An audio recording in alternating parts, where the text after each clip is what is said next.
Sa laing balita doon ay upat ka mga persons of interest ang Cebu City Police Office nga mitulis sa Oro Sugbo Pawn Shop sa miaging Sabado sa gipahigayong Cebu-wide dragnet operations. Atong balikan si Femari Dumabok sa iyong report.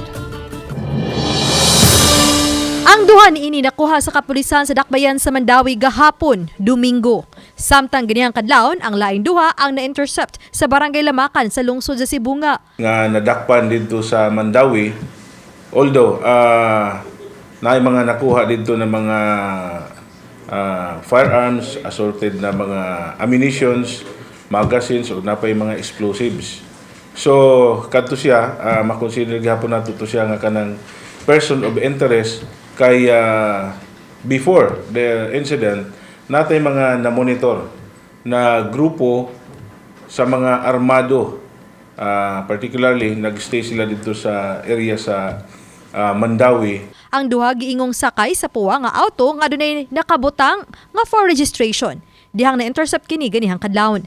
Ang nasakmit nga sakyanan nakita sa mga CCTV footage nga gihimo nga usa sa mga getaway vehicle. Sa CCTV sa May 3 de Abril, nakita nga usa sa tulo ka sakay sa motorsiklo nga gitudlong lakip sa mga nanuli sa pawn shop. Di kanaog sa motorsiklo, dayon balhin og sakay nining puwa nga sakyanan.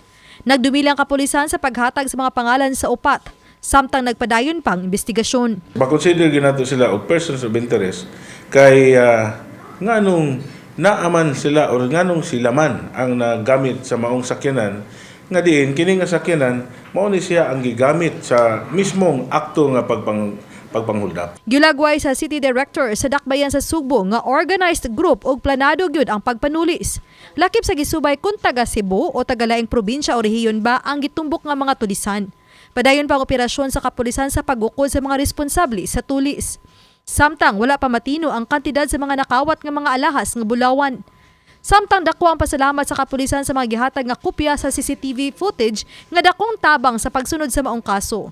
Sa maong insidente, makitagbo ang CCPO sa mga security agencies pagtuki kalabos ilang security system nga gipatuman.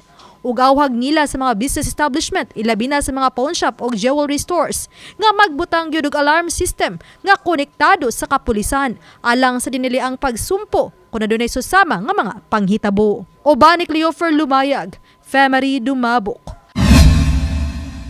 Balitang Bisdak.